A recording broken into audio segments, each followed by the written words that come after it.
Welcome back, everyone. Hi. Who did that? Perfect. Welcome back, everyone. I hope you've enjoyed a nice cup of tea and coffee. And now we're ready for probably one of the most exciting sessions of the entire 2 days. We're going to hear not just presentations, but what do we do next? What do we do at the end of this day?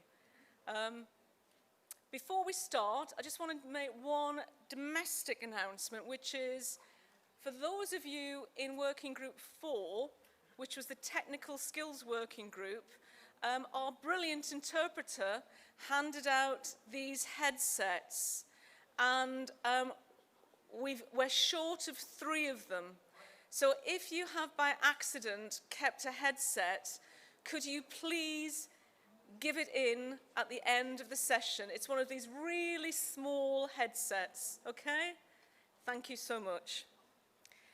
So we're going to hear from each of the working groups, and what you can see behind you is what I fed back to you this morning, which was all of your contributions summarized as the basis of the Creative Central Asia Network. What might it do, and what could it be known for? And I know that a number of you in your working groups have been thinking about this as you've been working on your action plans and ideas. Once we've completed hearing your presentations, I'm going to invite colleagues John, Martin, Danae and Claire back onto the stage to make some concluding remarks so that we together can leave the room clear and all fired up about what happens next. So, could I invite Working Group 1, Business Models for the Creative Economy, to share their findings and ideas?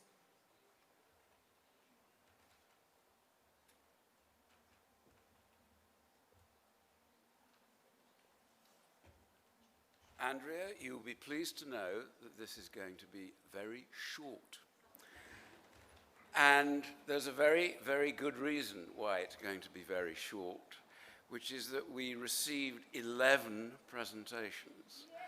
And they were all excellent presentations, and we allowed them the proper space to be given and to be discussed. But it's really interesting that, in a sense, we gave our session almost the wrong name, because actually of those 11 presentations, 7 were about co-working spaces, right? And that's interesting in itself, because it's an indicator of the importance of having a place to work, a place to develop your enterprise, a place which has the right creative vibe, a place where you can learn from other people, a place where you may be able to start small, grow, and then move out to somewhere else. But for me, this is a theme of growing importance. So we saw, to cut to the chase, so we saw, literally saw on screen and heard about the development of these amazing co-working spaces in 4 of the countries that are represented here, including Turkmenistan, all absolutely fascinating, some with small clients, some with very big clients. So that was one, that was the major theme. Then we also heard from 2 art galleries. We heard about social media, the important role of social media. But when, having received and digested these presentations, we came to thinking about and talking about what were the questions that had emerged. And actually, if you look at the program, there were 3 bullet points. There are 3 bullet points listed under our header, as it were. The first bullet point is, what are the business models? So we heard about the ways in which these working spaces are created and what the financial drivers are, and the role of property. But it's the second question which we were more inclined to focus on, and the second question has to do with what we call business education in that bullet point. And what was, I think, the consensus after some discussion was that we need to crystallize ways of enabling people to share their experience. So the idea of peer-to-peer learning, the idea of passing on knowledge, experience, and information, and inevitably related to that is the question, the crucial question of mentoring. How do you find somebody to learn from? And it would be a mistake to suggest that by the end of the session, we had all agreed on 25 specific actions in detail, because we did not. But what we did agree was that we need, and the working group, those people who volunteer to take the network forward, need to spend some time thinking about a mechanism for sharing, enabling the sharing of experience, even possibly a mechanism for providing mentors, if that can be done, but that realistically is more likely to be on a city basis than a regional basis. But that doesn't mean it can't be done. So shared experience, a mechanism for enabling that to happen. There was discussion about how you best do that. What is the role in particular of social media in that? What are the role of the existing platforms? I think there is definitely a thought that we must be careful that we don't try to invent a wheel that is already there somehow. And that implies that we need to think about and audit the media resources that already exist out there, whether it's Facebook or other mechanisms, and come to a view about what we can use from what already exists, and if that isn't adequate, then possibly to devise something new. But the discussion was very much focused in that area: knowledge, shared knowledge, mentoring, how you help other people to pass on the experience that they have gained, and as I said, specifically and particularly in this area of co-working spaces. So here's a thought, and I'll step down with this. It seems to me, the Americans use this phrase, I hate it. They call it a no-brainer, right? It seems to me fairly clear that there is scope for establishing a kind of mini network of people who run co-working spaces, right? Or people who want to run. Cinque. Grazie tanto. Ho finito. Thank you.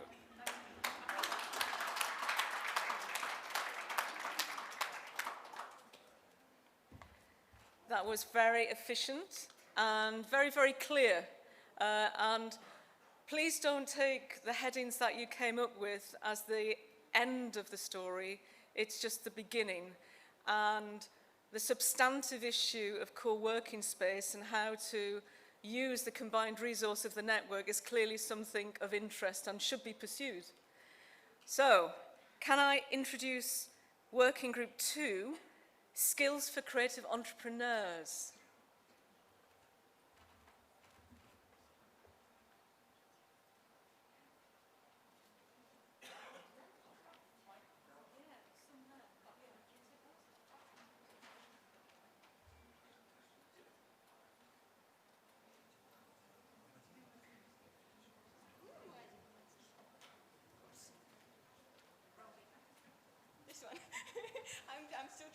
like my business cards.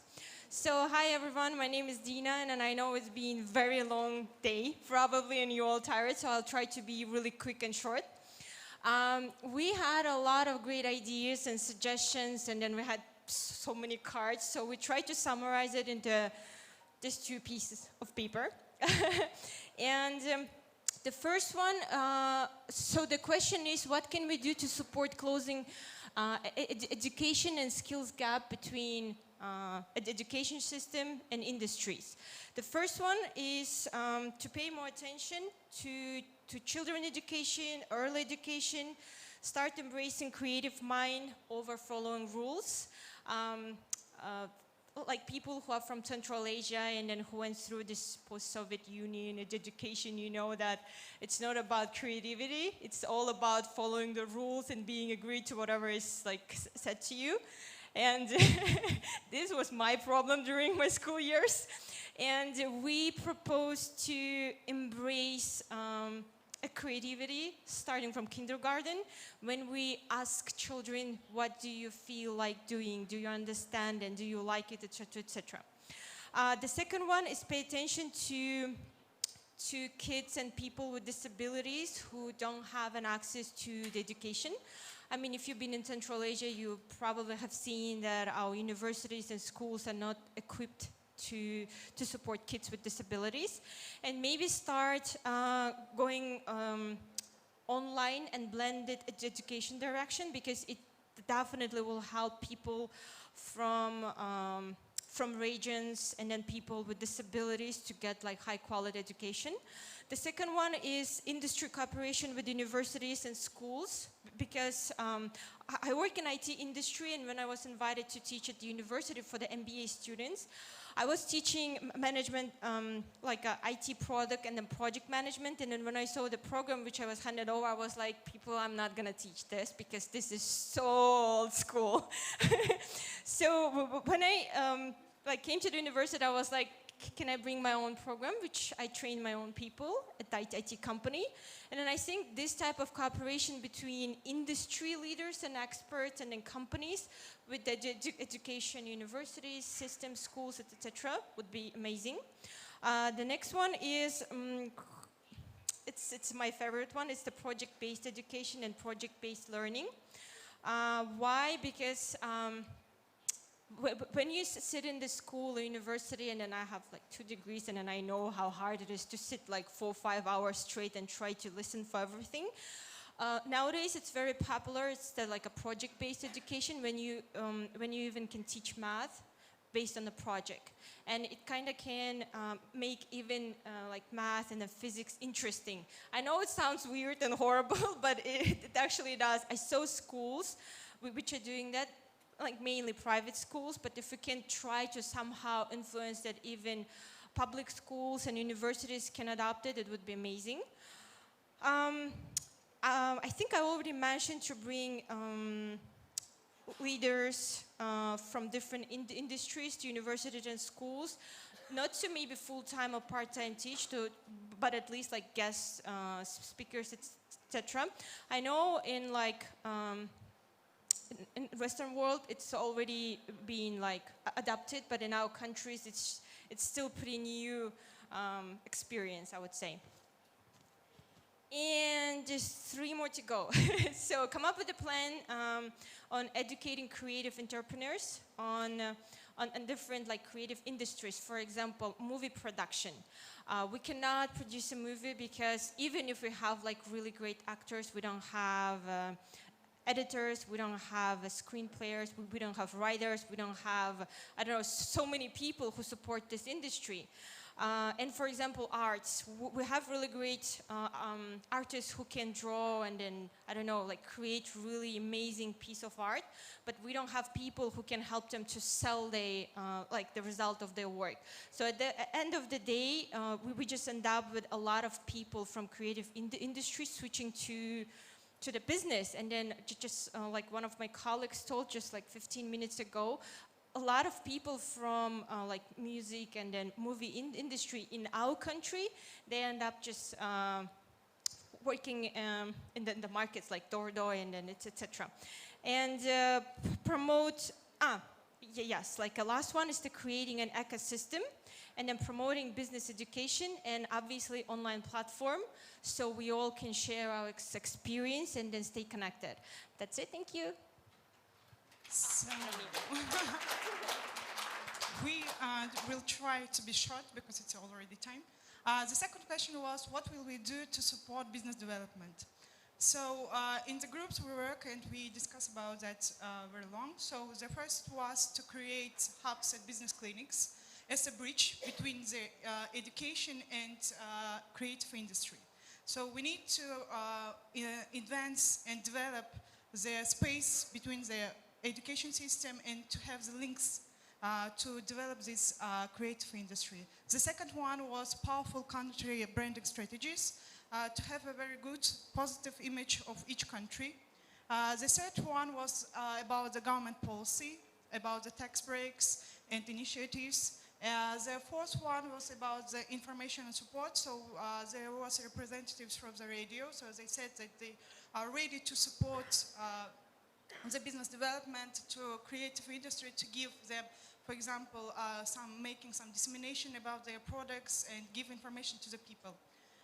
The next one is about the unite and create a new Central Asian market. So we need to have an international platform where we can create a new system and we can share about the information of each country. Thank you very much. And the last question was to facilitate the start of our CCAN. We will need a couple things. So I think it's very important that we know our needs. Thank you.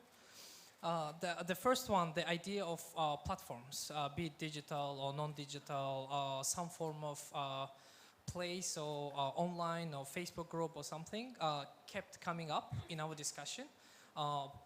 People want to communicate. So idea of having some form of platform for collaboration, be it within one country or maybe it's across different countries in Central Asia. So that is something we will need to facilitate the network. The second was the idea of constitution. We did discuss about manifesto and some of the, I think, basic playing rules, but the idea of constitution that will help to establish some of the key areas, values, core area of work that will help to attract more right people to the network. It doesn't have to be only us participants of the network, but it could increase wider the base of people who could be part of this group. And one great idea that came up is move from conference discussion based towards festival, trade show, business type platform where it would have an element of sustainability. So it means people will be part of the network in different countries and there is opportunities to actually finance some certain elements of these gatherings. So the platform will not die if the support is plugged off. So it will keep continuing going in the Central Asian region. So I think it's very important, something that could be taken as an action point. And the last one is also, I think, related to the group and network is a stronger lobbying mechanism that will help us to create more partnerships and also opportunity for closer collaboration between private sector and government sector and how we can facilitate. So we are not just doing our own things and government doing their own things and there are other groups doing their own things. So the opportunity to overlap some of the key core activities. So I believe I'm done. Thank you very much. So these are the key asks.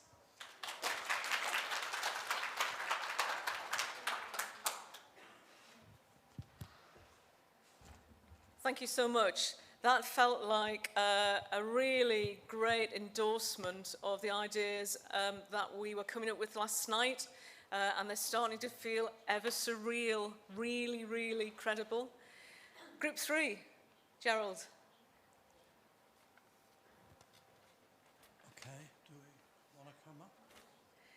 So Group 3 is cultural management. For Group 3, we're going to have 3 groups reporting back on 3 questions. So we've set ourselves a difficult presentational task, but it'll work because they're great groups and they work really hard. While I was in the room, I heard some odd comments coming out of the groups. One was break the Soviet education system. Well, by next Wednesday, please, you know. One that was internal, which was good, develop dialogue at work within our own arts organisations.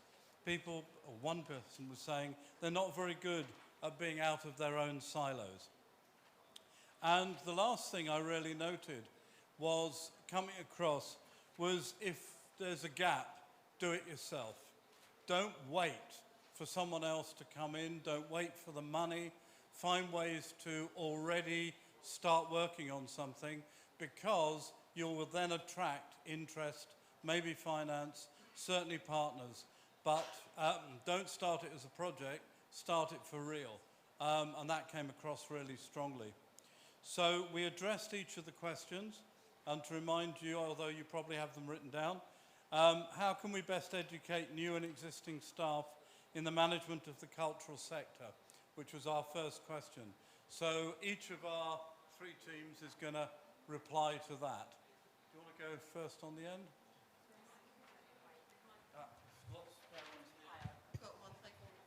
Hello, hello.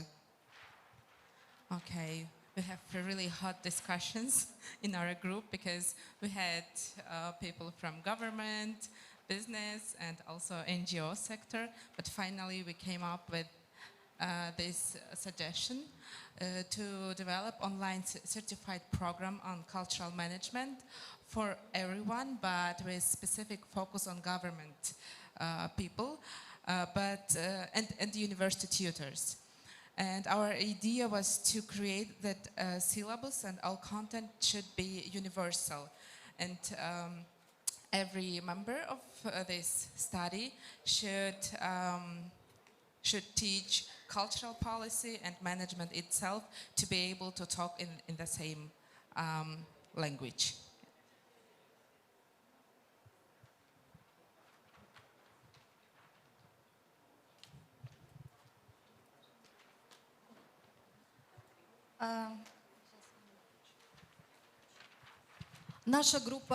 Our group decided that training of art managers is best done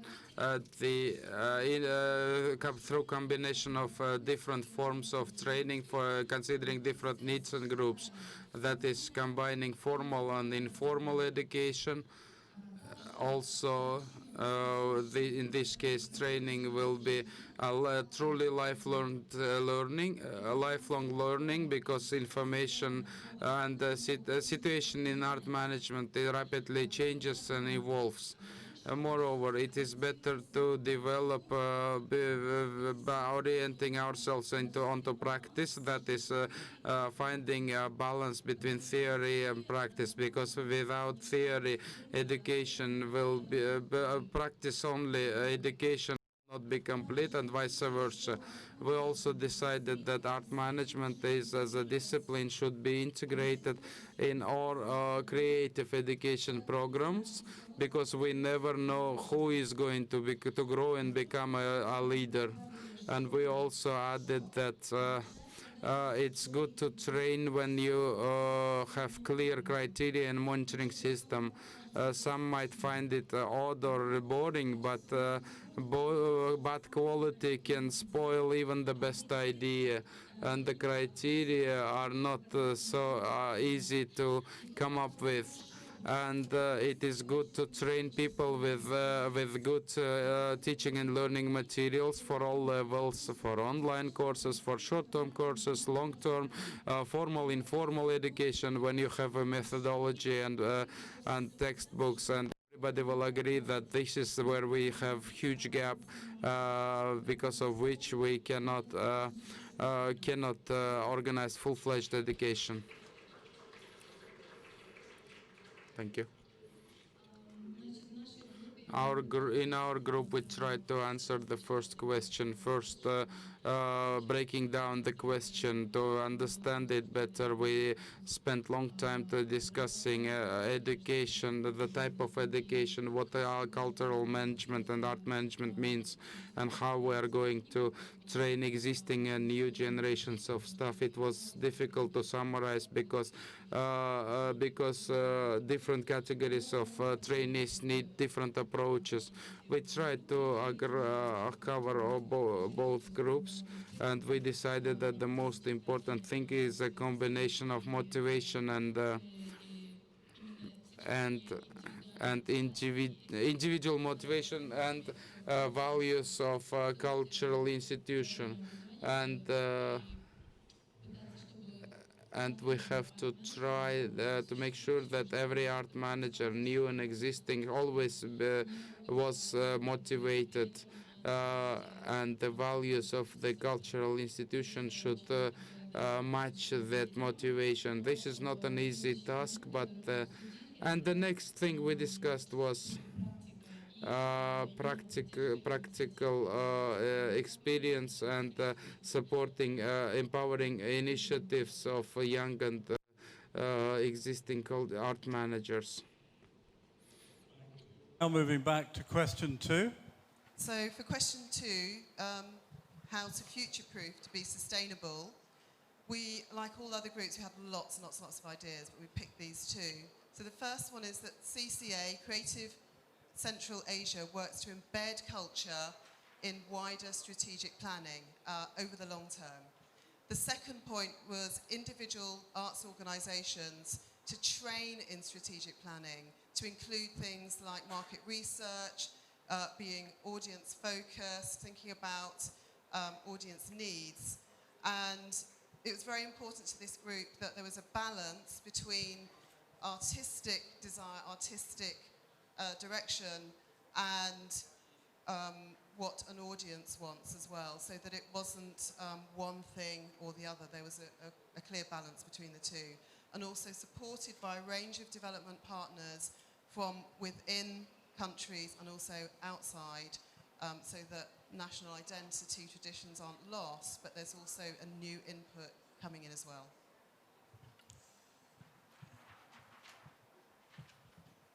Thanks.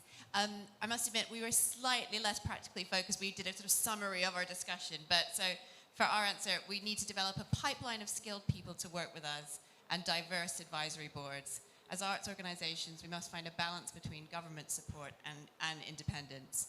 But I think practically that point on advisory boards came out really strongly in the presentations, and it's something that I think there's a lot of experience to share within the group, and also something we might want to think about CCA taking forward as well in terms of how we steer ourselves as a group.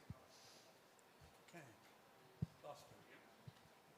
И по вопросу построения. On sustainable future, we discussed strategies of expanding vision and focusing on the resources that we have and that the resources that we need. And most important element was development of sustainable teams, which is the precondition for success, prerequisite for success.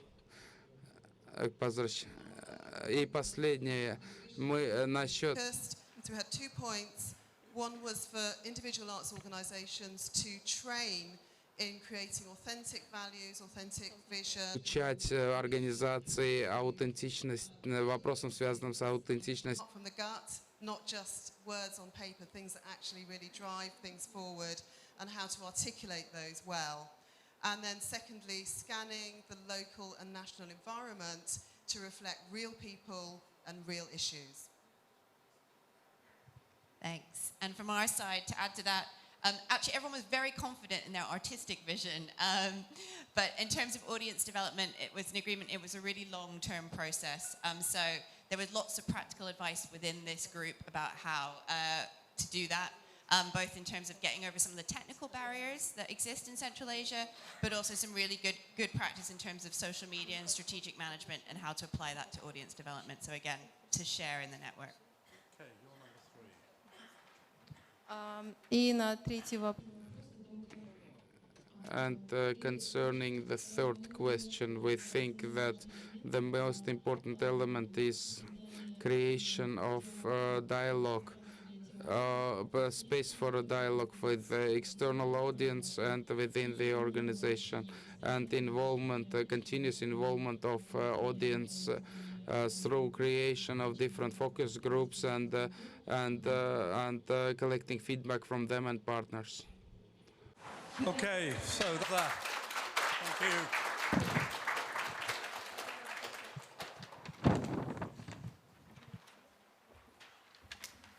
Thank you so much. What a fantastic team approach. And again, it feels like one presentation is building on the other presentation, and it makes me feel that we're getting confident about our direction of travel as a network. So, our final presentation is from Working Group 4, Technical and Vocational Skills and Education.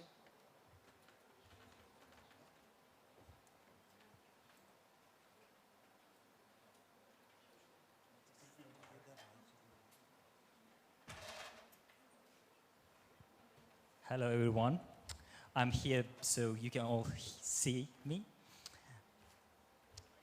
So our working group is working on programs and ideas on how we can train and educate the talents in an industry so they can work and do better job for our creative industry in the future. And our proposals are based on how we can, using the Creative Central Asian Network, how we can contribute and build a better society with the talents that are already here. So it's more about digital. We come up with the conclusion that the things are going more and more digital, and most probably the education generally moves towards the digital communication that may end up with the fact that the future generations would learn from the digital resources. In this point, we propose to create a free platforms with free webinars and some podcasts and blogs that would be accessible for the kids to learn and explore the world of creativity and art. So the second solution we found is the employee exchange program. So within the network of different experts in this sphere, we could actually create a platform. And also we have decided that the education in the creative industry is important from the school level. That is why not only the teachers but the experts should create a special program. But as the experts don't have enough time to educate children, they could train the teachers, and then they could also give this education to children. And also we decided to sustain the creative workers by the network opportunities that could be provided, and even some proposals were to invite the international specialists to give these trainings for free. And also to create a co-working spaces for the exchange. For example, there were some people who actually have these spaces, and for exchange somebody could create an online platform. So generally, one of the most interesting ideas was just to equip existing professionals and experts with the cameras or whatever new technologies, so they would be more visible for the general society, and we can see the creative talents that are already working and doing stuff within the industry. So making it visible is very important, because in my personal case, when I go and say I'm a creative director, major people don't really understand what this term stands for. And accidentally I end up with saying that, okay, I'm just a photographer. And everyone says, okay, you're a photographer. So, and I accidentally find out that when I just go and use Instagram stories and show on a daily, on a live format, my workflow, people start to realize what the creative direction and the creative field stands for. So what are these people mentally doing on a daily basis in order to create the proper projects? So most probably as a solution for this network, we can just make it more accessible for the people in the creative field to showcase their lives, their daily lives, so it could become a great educational platform for the new generations to learn and track for the ones who are leading and succeeding. And if you know, in the 20s of the previous century, there was a school in Germany, the Bauhaus. This was the first school who united various art fields into one melting pot. So most probably for the creative, for the Central Asia, that could also be a good idea to create sort of a new Bauhaus experience here when the professionals who are dealing with the digital stuff, who are working with technologies, may mix up with the crafts and arts people, the people who are representing the traditional art. So we can band them together. People who have technologies, they may use artists in order to create digital projects, and the ones who are offering digital projects may use a creativity of the arts and craft movements. And the last one I would like to share is an idea of our friend who suggested for a co-working spaces, as we are discussing the co-working spaces, the spaces for the creatives to come together. Interesting idea is to use roofs. We call this concept hit the roof, the sky is not a limit. So in Bukhara, if you know, we have a lot of roofs that has just empty space.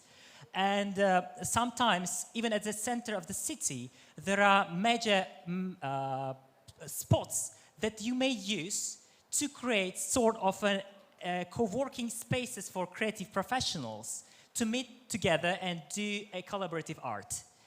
This is a beautiful idea that is really straightforward and easy to develop, because you don't have to create a new building while you invest to create a space out of existing space. So generally, the education in the creative field, our group concluded that the education, traditional forms of education are more and more linked with the digital ones, and the way how you connect with the existing professionals and the way how you showcase and make them visible for the new generation is crucial to grow a proper views on how the creative work and how the creative industry works. Thank you.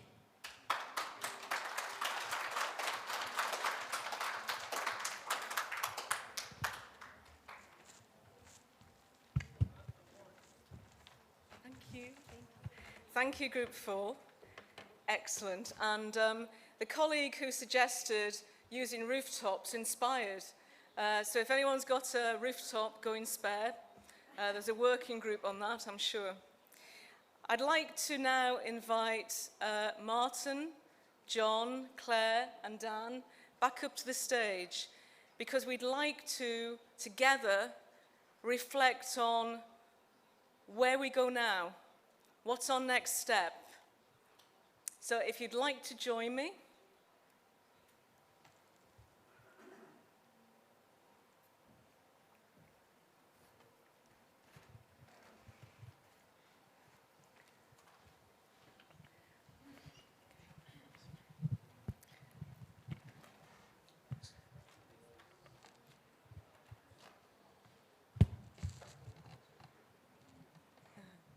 So, I'm in an odd position here. I'm going to do this. I'm going to try and do this. Okay.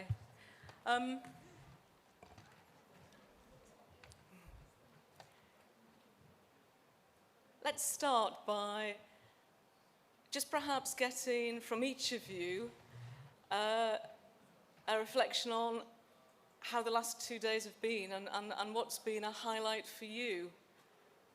Martin.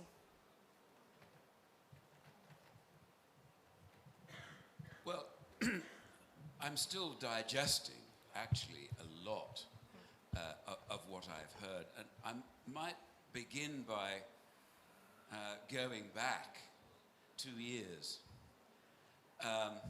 because we should not, in the process of discussing what we would like to do in the future, diminish or forget what has already been achieved. So if I go back to the beginning and just reflect briefly on the fact that in May 2017, the idea of there being something called Creative Central Asia was, I would say, speculative. We might be able, in certain circumstances, if we get enough people, including enough people in the UK interested, be able to make this happen. So I think the first thing I would want to say is what we have seen in the last 2 days is an extraordinary measure of how much progress has been made. Progress, I think, in 2 different senses. First of all, we began with invitations to and partnership with 3 countries: Uzbekistan, Kazakhstan, Kyrgyzstan. Last year we added Tajikistan. This year we've added Turkmenistan.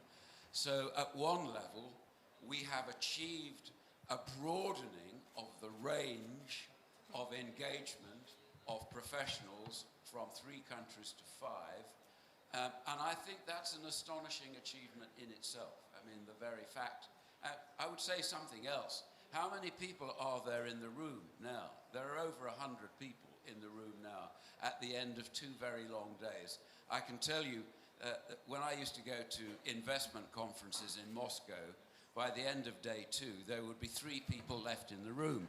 Everybody else would have gone shopping, right?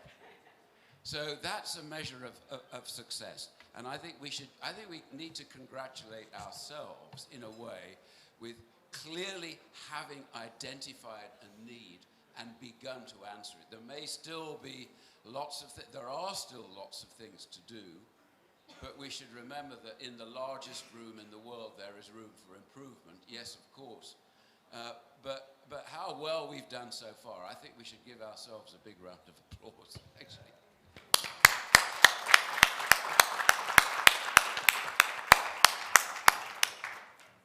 John, highlights. If the Soviet economy depended on 5-year plans, the creative economy needs 10-year plans at the very least. That's one thing that I think of as a result of these 2 days. There's been so many good ideas have been brought forward. And it seems to me we've got to a point, which is what we're going to discuss now, that compared with the first forum we had in Astana 2 years ago, there's such a diversity of ideas and initiatives and interests that now we need to focus it down a little bit and decide what, in practical terms, we're going to do. But that's development in the right direction. The second thing that occurs to me is all around the world, groups of countries are beginning to get together to think about how they develop the creative economy. And in East Asia, the Indonesians, the Filipinos, and the Thai people in Thailand are beginning to work together on a program called Creative Cities.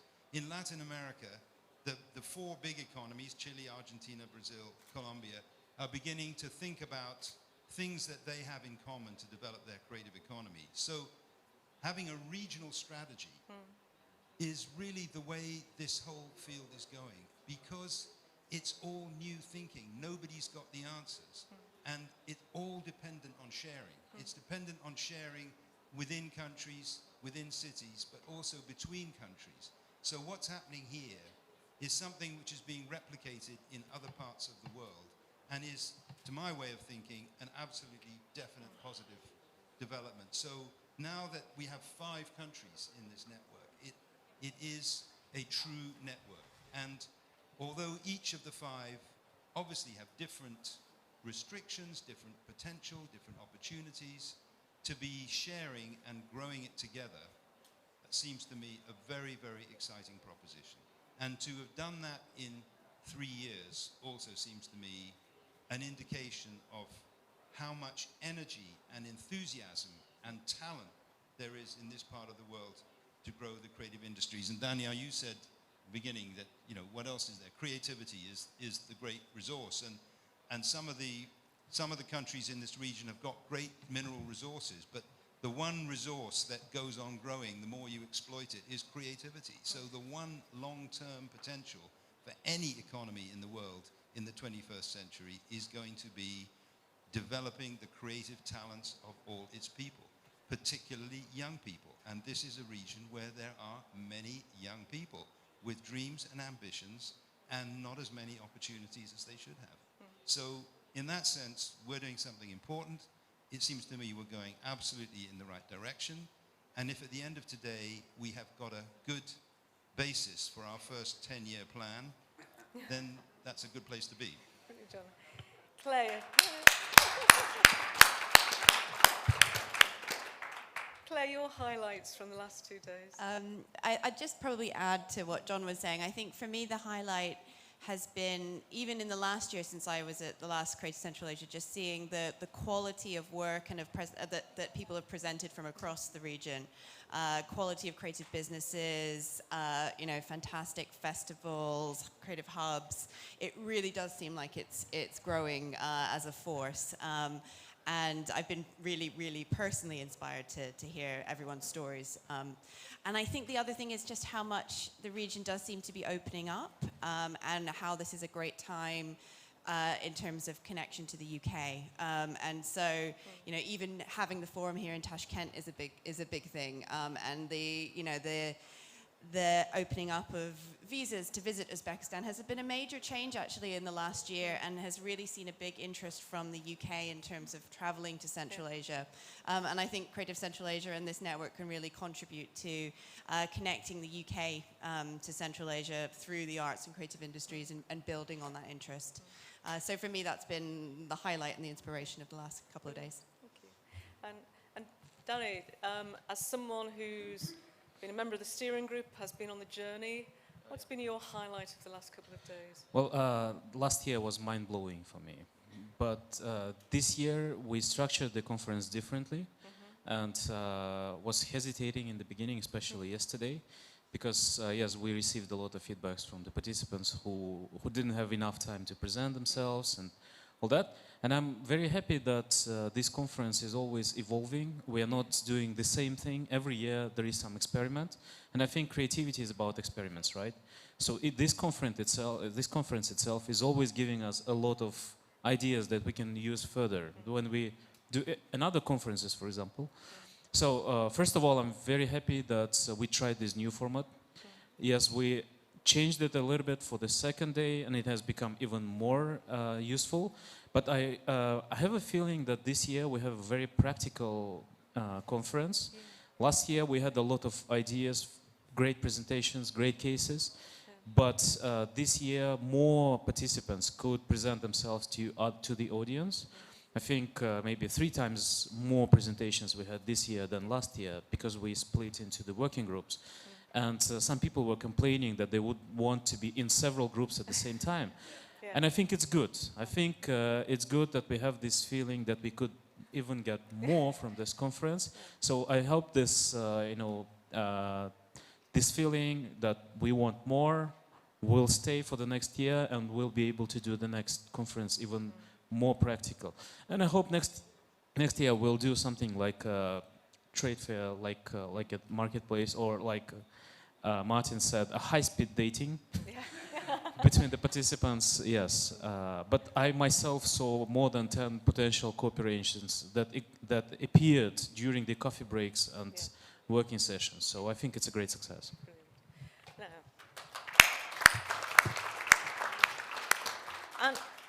And I guess ultimately now, turning to our future mission, if we choose to accept it, I'd like to turn to the next steps for the Creative Central Asia Network that I feel today you gave birth to. I'm first of all going to turn to John, because John, you and all of us have had experience of being excited in the moment, but leaving the room without pinning down some of the practical next steps. Do you have some in mind that you can help us with?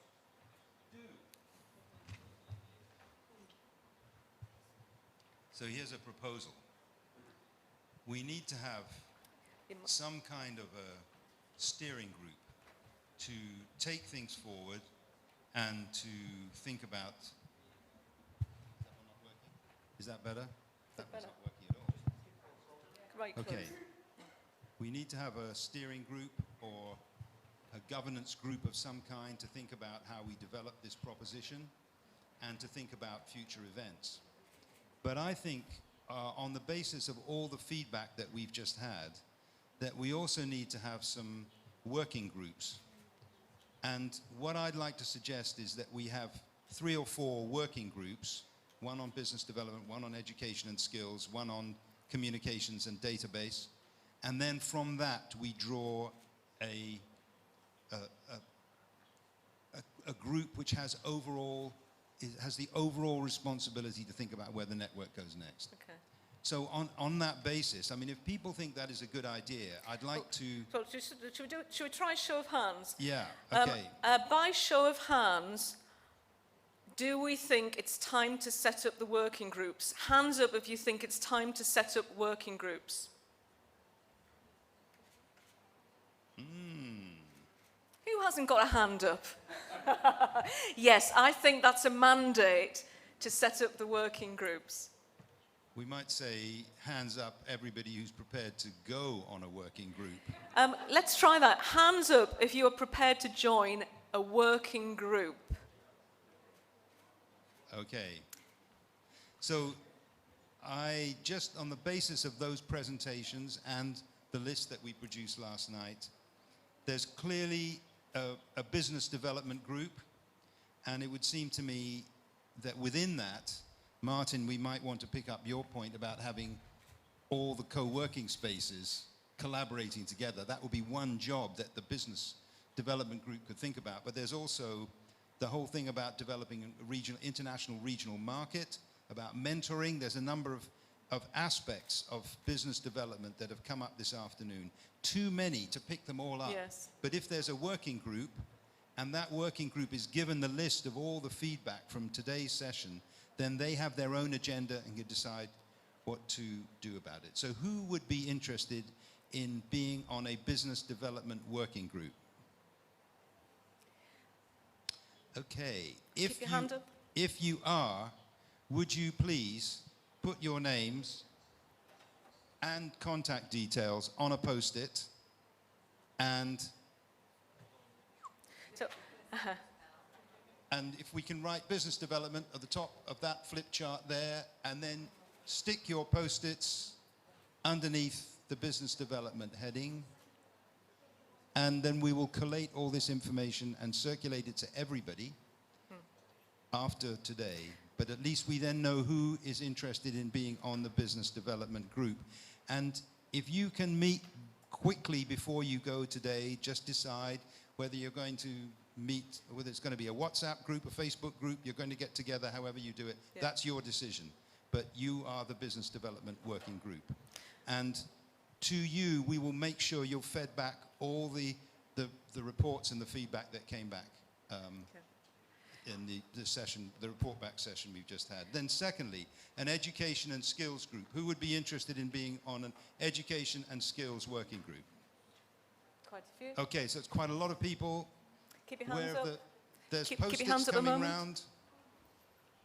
Can you please put your name and your contact details on a post-it and stick the post-it underneath the education and skills working group heading? And you can put them on the board as you leave the hall at the end of the session, and you might actually want to stand by the board as other parts of your working group appear and do your mini meeting there and then.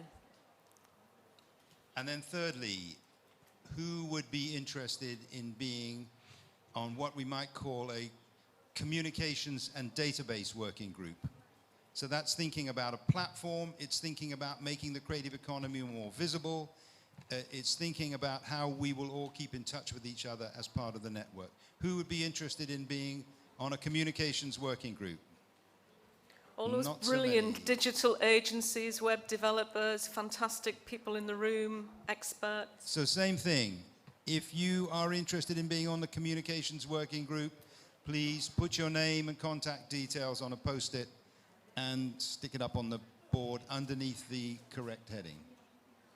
And then finally, before I get onto the overall governance and support group, if I can put it like that, I'd like to suggest, Danny, to pick up the thing you said yesterday about having an award for the most creative businesses in the region. I think sometimes to have something very practical is a good, it's like having, it's the way the pearl gets made in an oyster. You have a little bit of sand and the pearl gets built around the oyster. So let's have a planning group for a creative award ceremony for next year. Whatever else happens, we can have an award ceremony for the 20 most creative businesses in Central Asia and see what media coverage we get. So who would be interested in being on a planning group for that? And I put my own hand up for that. I think that would be a good thing to do. So can you also make sure you put your names down on a post-it? Put it up on the relevant point on the board. And then finally, we do need a steering group. And the steering group, I think, should draw from these working groups, obviously. I think we should also guarantee to ourselves that we have at least 2 representatives from each of the 5 countries. There may be more volunteers than that, but the role of the steering group would be to think about how it's going to be governed, how it's going to be managed, who's going to be on it, how it's going to manage its business, to think about planning a program for the year ahead, to think about maybe how to raise resources so that the activities can continue in the future. So quite a broad agenda. And I'm not sure whether we should leave that till the end and see whether we've got everybody's names up there and then draw from it. Because I think we need to make sure that people who are in the working groups, or there are representatives from the working groups on the perhaps on that one, John, support group. I'm happy that we have more people at the moment than less. So if you're interested in doing a working group and being on the steering group, put up a post-it and tell us. Is there anyone interested in joining the steering group? Okay. Fill in a post-it. Very good. So again, people who are interested in joining the steering group, please put your name on a post-it and put it on the board. And I think maybe, Andrea, we should leave it by saying that once we see what names are there, we may need to manipulate the process to make sure that there is some representation from each country, and that we have a right range of background and experience and so on. That's brilliant, John. And I can see from the room that everyone's ready to get stuck in and roll their sleeves up. Now, before completing our conversation on the network, we know that this is starting up a new and ambitious activity, and we need a friend to help us with that. And our friend to help us with that startup, I feel, is British Council. Yay. But Claire, what do you think? No pressure. Terrible there. idea, terrible idea.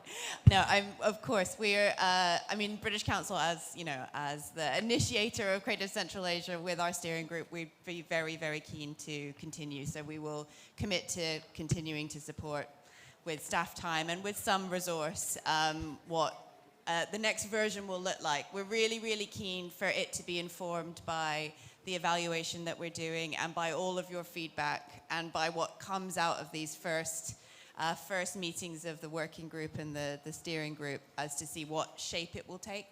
But we are fully committed to continuing with support to Creative Central Asia and coordinating and curating and bringing, I think as we probably are, the best thing we can do is just actually play that really active role in bringing all of you together and finding the right people in across the region.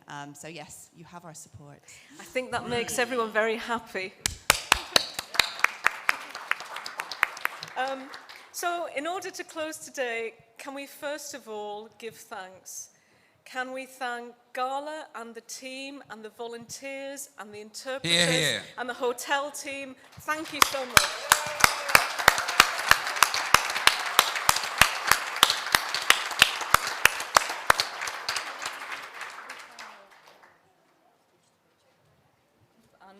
And I'd now like to invite our colleague Rachel from British Council to formally close the forum today. Rachel. Just one second before Rachel. Just very quickly to add. Definitely. A very big thank you to the work of our hard-working interpreters. They are the people who always get forgotten at conferences, and without them we would make no progress at all. Thank you very much indeed. Spasiba balshoy.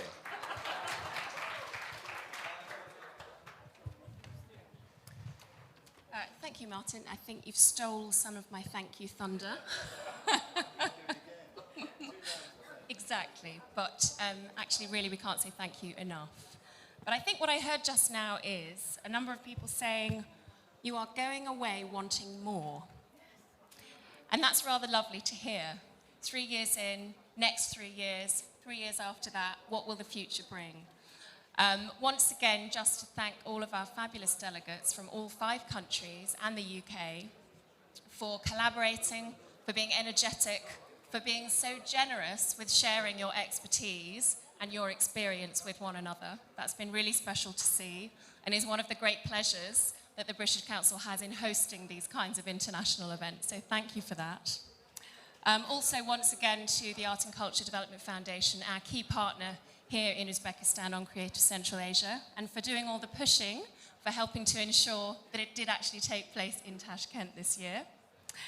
Also to my wonderful team across Central Asia, in particular to the arts team in Central Asia, led by Gala, to Kairat, wherever he is, to Sivara, and also to Diana.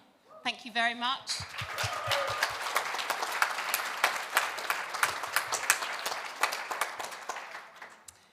And a huge thanks also to our colleagues in the British Embassy in Tajikistan and Turkmenistan for all the work that you've done behind the scenes as well to get your delegates here.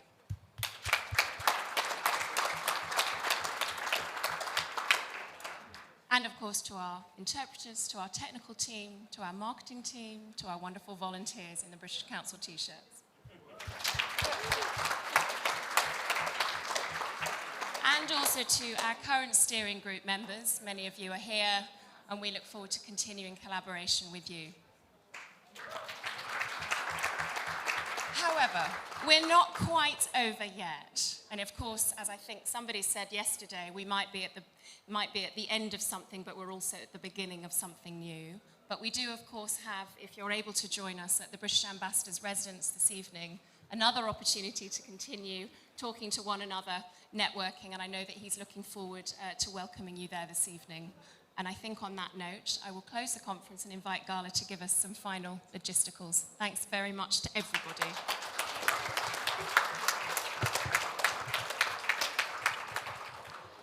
Just 1 minute to hold your attention. Одну минутку меня. Послушайте внимательно. So, at 6:30, the buses will be waiting for you downstairs to get you to the dinner. And tonight the dinner will be held at the